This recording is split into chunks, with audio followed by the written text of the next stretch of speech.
आगाज अहम खबर से वज़ीर-ए-आज़म शहबाज शरीफ की ज़ेर सदारत विफाकी काबीना का इजलास जारी। मुल्क की सियासी, मौशी और सिक्योरिटी सूरत हाल पर मुशावरत। विफाकी काबीना का 8 नुकाती एजेंडे पर गौर। Federal directorate of education Islamabad के डेली वेजेस मुलाजमीन की रेगुलाइजेशन पर फैसला होगा। पाकिस्तान एक्वाडोर के माबैन सियासी रवाबित के माहिदे पर दस्तखत की मंजूरी भी ली जाएगी। ज़राए के मुताबिक अरशद नदीम को खिराज तहसीन पेश करने के लिए करारदाद भी पेश की जाएगी। वज़ीर-ए-आज़म शहबाज शरीफ की ज़ेर सदारत विफाकी काबीना का इजलास जारी है।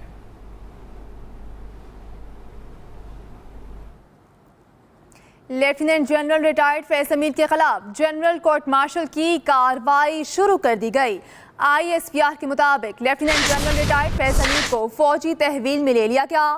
फैज़ हमीद पर रिटायरमेंट के बाद मुतअद्दिद मौक़े पर आर्मी एक्ट की खिलाफ वर्जी के वाक़यात साबित हुए। साबिक director general ISI lieutenant general retired Faiz Hameed का court martial. Pakistan army act के तहत तादीबी कार्रवाई का आगाज। साबिक DG ISI को फौजी तहवील में ले लिया गया। ISPR के मुताबिक सुप्रीम कोर्ट ऑफ पाकिस्तान के अहकामात पर साबिक DG ISI के खिलाफ शिकायत पर तफसीली तहकीकात की गयी। Lieutenant general retired Faiz Hamid के खिलाफ रिटायरमेंट के बाद आर्मी एक्ट के खिलाफ वर्जी के वाक़यात भी साबित हुए हैं। ज़राए के मुताबिक फौज के कड़े तरीन एहतसाब के अमल का कोई सानी नहीं है। फौज एक डिसिप्लिन और मुनज़्ज़म इदारा है और हमेशा अपने तगड़े इंटरनल अकाउंटेबिलिटी के मैकेनिज्म की वजह से जाना जाता है। 9 मई के वाक़यात के बाद भी पूरी कौम ने देखा, चंद ही दिनों में जिम्मेदार लोगों को सजाएं सुना दी गईं। इसी तरह पहले भी कई सीनियर अफसरान को आर्मी रूल्स और कोड ऑफ कंडक्ट की खिलाफ वर्जी पर सख्त सजाएं दी जा चुकी हैं। फौज ने एक बार फिर वाज़ेह तौर पर साबित कर दिया है कि कोई भी शख्स चाहे वो कितने ही ऊंचे ओहदे पर क्यों ना हो, कानून से बालातर नहीं है। पाक फौज का शफाफ और कड़ा एहतसाबी अमल हकाइक और सबूतों की रोशनी में मामलात को कानून के मुताबिक सख्ती के साथ निपटाता है। Khalid Mahmood, express news, Islamabad. Lieutenant general retired Faiz Hameed ने नवाज शरीफ और शहबाज शरीफ को पैगाम भिजवाया कि मुझे आर्मी चीफ बना दें। वज़ीर दिफा ख्वाजा आसिफ का इंकशाफ कहते हैं कि जनरल कंवर जावेद बाजवा के रिटायरमेंट करीब पहुंची तो फैज़ हमीद ने खुद आर्मी चीफ बनने के लिए आखिरी 24 घंटों तक कोशिशें जारी रखीं। वज़ीर दिफा ने मजीद कहा, जनरल बाजवा मजीद तोसी या फैज़ हमीद की बतौर आर्मी चीफ तकर्री चाहते थे। उन्होंने हमारी हुकूमत को मुख्तलिफ ऑप्शन दिए। अगर फैज़ हमीद को आर्मी चीफ नहीं बनाते तो फलां को बना दें, लेकिन मौजूदा आर्मी चीफ आसिफ मुनीर को ना लगाएं। फैज़ हमीद के रिटायरमेंट के बाद जो वाक़यात हुए उनमें शिरकत से वो बाज ना रह सके। इन वाक़यात में बराह रास्त या बिलवास्ता तौर पर फैज़ हमीद मुलव्वस थे, लेकिन वो अकेले मुलव्वस नहीं थे। Lieutenant general retired Faiz Hameed ने नवाज शरीफ और शहबाज शरीफ को पैगाम भिजवाया कि मुझे आर्मी चीफ बना दें। ये कहा गया है ख्वाजा आसिफ की जानिब से, उनकी जानिब से इंकशाफ किया गया। उनकी जानिब से कहा गया कि जब जनरल कंवर जावेद बाजवा की रिटायरमेंट करीब पहुंची तो फैज़ हमीद ने खुद आर्मी चीफ बनने के लिए आखिरी 24 घंटों तक कोशिशें जारी रखीं।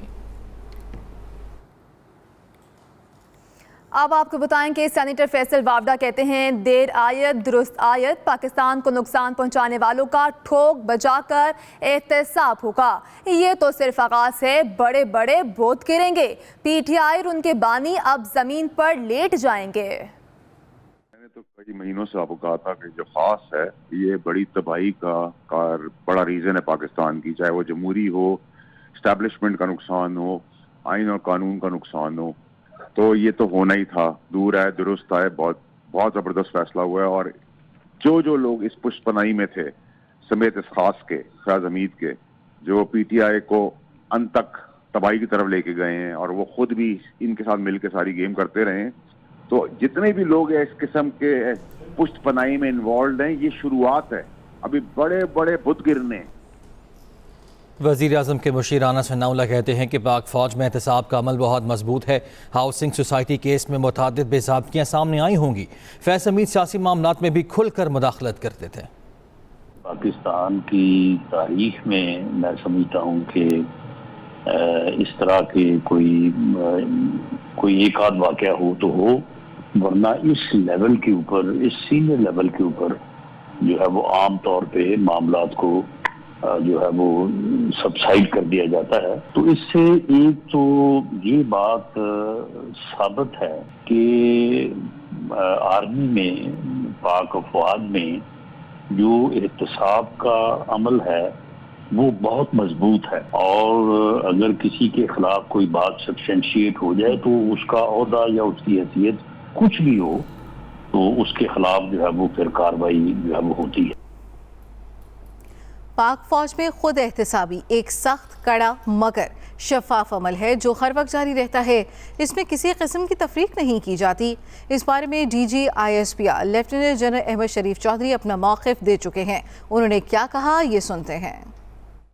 पाक फौज में खुद एहतसाबी एक सख्त, कड़ा मगर शफाफ अमल है, एक खुदकार अमल जो हर वक्त जारी रहता है। इस फौज में हर वक्त ये खुदकार जो निज़ाम है खुद एहतसाबी का, ये सब भी चल रहा है और चलता रहता है। कोई भी कवायद व ज़वाबित की खिलाफ वर्जी हो, किसी किस्म की कोई करप्शन हो, किसी किस्म का बैड मिलिट्री ऑर्डर और डिसिप्लिन हो, तो ये एहतसाब का निज़ाम एक्शन में आता है और इसके अंदर किसी किस्म की तफरीक नहीं की जाती। बल्कि अगर ज़्यादा सीनियर रैंक और हायर रैंक हो तो ये जो हमारा अकाउंटेबिलिटी प्रोसेस है, it comes even more harder, because it is expected कि जो लोग सीनियर हैं उनको ज़्यादा समझ और अकल और ज़्यादा जिम्मेदारी है। जो जूनियर रैंक में बच्चे हैं, जो जूनियर ऑफिसर्स हैं, उनको तो आप कुछ मार्जिन दे सकते हैं, लेकिन सीनियर रैंक पे ऐसे नहीं हो। तो मैं आपको यही बताना चाह रहा हूँ कि we have a very robust internal accountability system which is working all the time in different domains वो काम कर रहा होता है। तो we are very proud of our accountability system and we have it firmly on rooted. सिर्फ और सिर्फ important point to note also this कि हमारा जो अकाउंटेबिलिटी सिस्टम है ये इल्ज़ामात पे काम नहीं करता, ये हक़ाइक़ पे काम करता है। असर मशवानी के भाइयों की अदम बासियाबी, इस्लामाबाद हाई कोर्ट का तौहीन अदालत की कार्रवाई शुरू करने का फैसला। अदालत ने सेक्रेटरी दिफा, सेक्रेटरी दाखिला, IG इस्लामाबाद और DG FIA को 15 अगस्त को तलब कर लिया। आप तमाम फ्रीकैन के खिलाफ तौहीन अदालत की कार्रवाई शुरू करूंगा। जस्टिस मियागुल हसन औरंगजेब के रिमार्क्स, केस की समाअत 15 अगस्त तक मुलतवी। सोशल मीडिया के जरिए तशद्दुद पर उकसाने वालों को माफ़ी नहीं होनी चाहिए। वफाकी वज़ीर दाखिला मोहसिन नकवी की बरतानवी हम मनसब से मुलाकात में गुफ्तगू। बरतानवी वज़ीर दाखिला ने कहा पाकिस्तान के साथ मुख्तलिफ शोबों में ताउन जारी रखेंगे। मोहसिन नकवी ने लंदन में मुलाकात के दौरान मनसब संभालने पर मिस यूवेट को मुबारकबाद भी दी। इसके साथ साथ उनकी जानिब से कहा गया कि मौसर बॉर्डर मैनेजमेंट, गैर कानूनी इमिग्रेंट्स की सद्दबाब के लिए इक़दाम पर भी तबादला ख्याल ज़रूरी है। मोहसिन नकवी ने कहा खुशी होगी पाकिस्तानी पुलिस अफसरान बाकायदा बरतानिया में ट्रेनिंग हासिल करें। गैर कानूनी इमिग्रेंट्स से निमटने के लिए बाहमी इश्तराकी कार बढ़ना भी इंतहाई ज़रूरी है। मस्तूंग में फायरिंग से जाँ बहक डिप्टी कमिश्नर पंजगोर की नमाज जनाजा अदा कर दी गई। जाकिर बलोच की नमाज जनाजा में वज़ीर आला बलोचिस्तान मीर सरफराज बुगटी और आला फौजी और सिविल हुक्काम की जानिब से शिरकत की गई। जाकिर बलोच को मस्तूंग में फायरिंग करके गुज़श्ता रोज़ कत्ल कर दिया गया था। फायरिंग से चेयरमैन म्यूनसिपल कमेटी समेत 2 अफराद ज़ख्मी हुए। वज़ीर आज़म शहबाज शरीफ, वज़ीर दाखिला मोहसिन नकवी, वज़ीर आला पंजाब मरियम नवाज़ की जानिब से अफसोस का इजहार किया गया।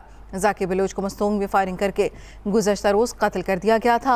फायरिंग से चेयरमैन म्यूनसिपल कमेटी समेत 2 अफराद ज़ख्मी भी हुए। अहम और अफसोसनाक वाक़या वज़ीर आज़म शहबाज शरीफ, वज़ीर दाखिला मोहसिन नकवी, वज़ीर आला पंजाब मरियम नवाज़ की जानिब से इजहार अफसोस। मस्तूंग में फायरिंग से जाँ बहक डिप्टी कमिश्नर पंजगोर की नमाज जनाजा अदा कर दी गई है।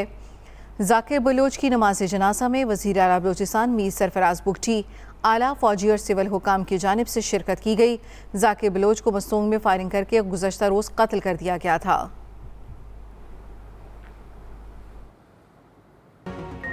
सरकारी अमलाक और अवामी मकामात पर साइन बोर्ड, सियासी बैनर्स लगाने का केस। सिंध हाई कोर्ट का गैर कानूनी साइन बोर्ड्स लगाने वालों के खिलाफ मुकदमा दर्ज करने का हुक्म। अदालत ने कहा हुक्म के बावजूद बैनर्स हटाए गए और ना ही मुकदमा दर्ज किए गए। 4 हफ्तों में अदालती अहकामात पर अमल दरामद ना किया गया तो मेयर कराची, DG KDA और दीगर के खिलाफ तौहीन अदालत की कार्रवाई की जाएगी। गंदम खरीदारी स्कैंडल साबिक GM पास्को ज़हूर अहमद रांझा गिरफ्तार। तर्जुमान FIA के मुताबिक ज़हूर अहमद रांझा को पास्को की गंदम खरीदारी पॉलिसी तब्दील करने पर गिरफ्तार किया गया। तफसीला जान लेते हैं, हमारे नुमाइंदे आमिर नवीद चौधरी हमारे साथ मौजूद हैं। आमिर बताइएगा। जी बिल्कुल, गंदम खरीदारी पॉलिसी के हवाले से जो एक बड़ा स्कैंडल सामने आया था उसमें FIA लाहौर ने एक बड़ी कार्रवाई की है और साबिक GM पास्को ज़हूर अहमद रांझा को गिरफ्तार किया। FIA तर्जुमान लाहौर के मुताबिक कि ज़हूर अहमद रांझा ने मुबैना तौर पर MD पास्को के जाली दस्तखतों से एक मुबैना लेटर जारी किया जिसमें तमाम डिस्ट्रिक्ट ऑफिसर्स को लिखा गया कि गंदम किसानों के बजाय आड़तियों से खरीदा जाए। ज़हूर अहमद रांझा पे इल्जाम है कि उन्होंने मुबैना तौर पर न सिर्फ गंदम खरीदारी पॉलिसी तब्दील की बल्कि जेलसाजी भी की। FIA तर्जुमान लाहौर के मुताबिक ज़हूर अहमद रांझा पर जेलसाजी और दीगर दफात के तहत मुकदमा दर्ज कर लिया गया और ज़राए ने यह भी कहा है कि MD पास्को जो है उन्हें भी जल्द शामिल तफ्तीश किया जाएगा। इस हवाले से FIA लाहौर ज़राए का ये कहना है कि इस स्कैंडल में मजीद गिरफ्तारियों में मुतवक्के हैं और FIA लाहौर इस स्कैंडल की तफ्तीश के लिए किसी भी किस्म का कोई दबाव कबूल करने को तैयार नहीं और ना ही इस हवाले से कि मेरिट से हट के कोई फैसला किया जाएगा। ज़राए ने यह कहा है कि FIA ने गंदम खरीदारी स्कैंडल में जो अब तक की तफ्तीश किया उसमें होशरुबा इजाफा जो है इंकशाफात सामने आए हैं। ज़हूर अहमद रांझा की गिरफ्तारी एक बड़ी पेशरफ्त है क्योंकि इससे पहले मुल्ज़मान अदालत से जमानतें करवा कर बड़े मुल्ज़मान वो जमानतों पर है, लेकिन ज़हूर अहमद रांझा की गिरफ्तारी के साथ इसमें नए इंकशाफात भी सामने आने की तवक्को है। जी बिल्कुल ठीक है, शुक्रिया आपका आमिर नवीद। आपको बताएं कि ईरान आइंदा 24 घंटे में इसराइल पर हमला कर सकता है। बरतानवी मीडिया का दावा सामने आ गया। लिखा, मशरिक़ वस्ता में हुकाम समझते हैं इसराइल पर हमले का वक्त आ गया। मुमकिन हमले के पेश नज़र इसराइल ने अजायब घर से नवादरात महफूज मकामात पर मुंतकिल कर दी। उधर अमरीका ने कहा है कि रवां हफ्ते ईरान से इसराइल पर बड़ा हमला हो सकता है। अमरीकी कौमी सलामती काउंसिल के तर्जुमान जॉन करबी बोले, इसराइल पर बड़े हमले के हवाले से तैयार रहना होगा। जिंदा दिलाने लाहौर यौम आज़ादी का जश्न मनाने के लिए पुरजोश हैं। गली मोहल्लों और बाज़ारों में सब्ज़िलारी परचमों की बहार है। मज़ीद जानेंगे अपने नुमाइंदे अफजाल तालिब से। बताइएगा अफजाल। बिल्कुल 77 को पुरजोश अंदाज है मनाने के लिए सरकारी और गैर सरकारी तौर पर तैयारियां रोज पे हैं। सब्ज़ हलाली पर्चों की भरमार है। बड़ी मार्केटों में गली मोहल्लों में जो है मुख्तलिफ कैंप लगाया गया है जहां सब्ज़ हलाली पर्चों की के साथ साथ जो है कैप, झंडियाँ और दीगर जो चीज़ें हैं जिसमें पाकिस्तान के झंडे लगे हुए हैं वो लोग बड़ी तादाद में खरीदने में मसरूफ़ हैं। सरकारी तौर पर तमाम सरकारी और नीम सरकारी अदारों को जो है खूबसूरत लाइटों और कमकमों से सजा दिया गया है जहाँ पाकिस्तानी परचम भी पेश किया गया है। इसी तरीके से आज जो है वो पिंडी से जो निकाला जाने वाला फ्लोट जो है वो आज शाम को शादरा लाहौर में पहुंचेगा, आज जिसको मीनार पाकिस्तान पर इख्तिताम पजीर होगा। यहाँ पर जो है वो आतिशबाजी का मुजाहरा किया गया। इसी तरीके से दीगर सरकारी अदारों में भी कल यौम आज़ादी के हवाले से मुख्तलिफ तकरीबात का आगाज़ किया जा रहा है। क्योंकि महंगाई की वजह से लोग खासे परेशान दिखाई देते हैं। वो पाकिस्तान जिसको हमारे बड़ों ने कुर्बानी के साथ हासिल किया था एक कामयाब मुल्क होगा, लेकिन अगर किसी वजह से भी साबिक या मौजूदा सूरत हाल के पेश नज़र मुल्क तरक्की नहीं कर सका तो उसके जो भी जिम्मेदार है उनको अब चाहिए कि पाकिस्तान को उस मकाम पर ले गए जिस मकसद के लिए पाकिस्तान हासिल किया था, ताकि न सिर्फ पाकिस्तान की जोग्राफी और अंदरूनी हालात भी बेहतर हों बल्कि आवाम को भी खुशहाली मिल सके। जी ठीक है, शुक्रिया आपका अफजल, आपने लाहौर से आगाह किया। मुल्क के दूसरे शहरों की तरह पेशावर में भी जश्न आज़ादी की तैयारियां अरूज पर पहुंच चुकी हैं। जगह जगह स्टॉल सज चुके हैं जहां बच्चे और बड़े झंडियां, बैजेस, मास्क और दीगर अशिया खरीद रहे हैं। सूरत हाल जान लेते हैं, हमारे नुमाइंदे विसाल यूसुफजी हमारे साथ मौजूद हैं। विसाल बताइए।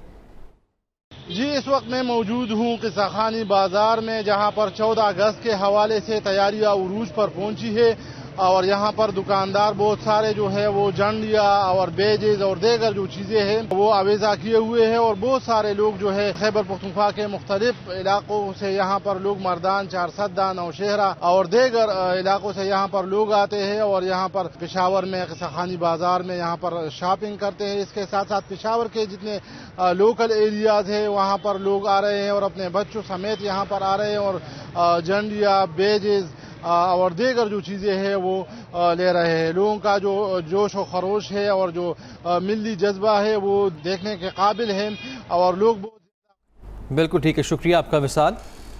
इस न्यूज़ बुलेटिन से अब तक के लिए ताज़ा तरीन खबरों से बाखबर रहने के लिए विजिट कीजिए हमारी वेबसाइट express.pk। इसके अलावा आप हमें फेसबुक और एक्स पर भी फॉलो कर सकते हैं। तो देखते रहिए एक्सप्रेस न्यूज़, रखिए हर खबर पर नजर।